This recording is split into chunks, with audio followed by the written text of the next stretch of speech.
आज मैं आपको एक ऐसे अपहरण की वारदात के बारे में बताऊंगा जिसमें मेरी आरोपी के प्रति संवेदनाएं जाग गईं।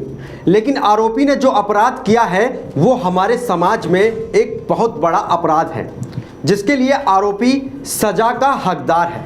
नमस्कार, मैं हूं टीपू सुल्तान और आप देख रहे हैं क्राइम की खबरों का सबसे बड़ा शो क्राइम एपिसोड। आज मैं आउटर जिले के डीसीपी समीर शर्मा के ऑफिस गया जहां पर एक प्रेस वार्ता रखी गई थी। मीडिया के लोगों को एडिशनल डीसीपी 2 अमित वर्मा ने इस अपहरण केस की सारी जानकारी दी। असल में मामला कुछ ऐसा था कि आउटर जिले में एक थाना है राज पार्क जिसके एसएचओ अभी ललित कुमार हैं। उनको 9 तारीख को सूचना मिली कि एक 4 साल की बच्ची हमारे इलाके से अचानक गायब हो गई है, जिसमें यह भी इंफॉर्मेशन थी कि लड़की का किसी ने शायद अपहरण भी किया है।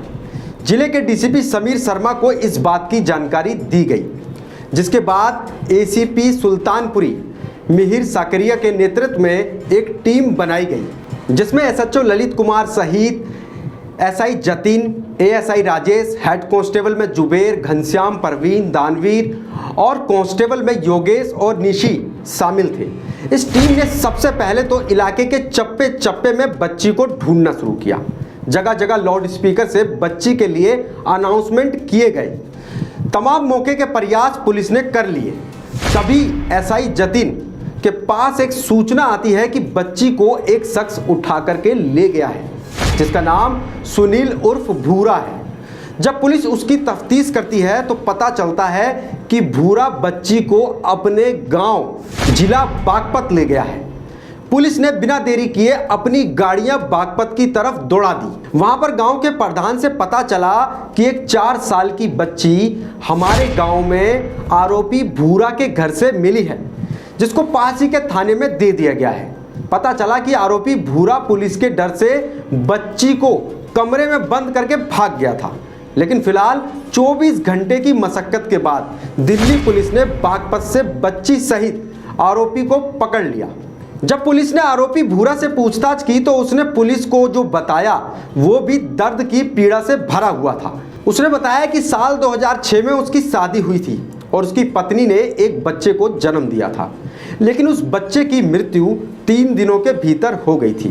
कुछ सालों के बाद उन्हें एक और लड़की और एक लड़का पैदा हुआ, लेकिन उस लड़के की भी जन्म के कुछ दिनों के बाद मृत्यु हो गई थी।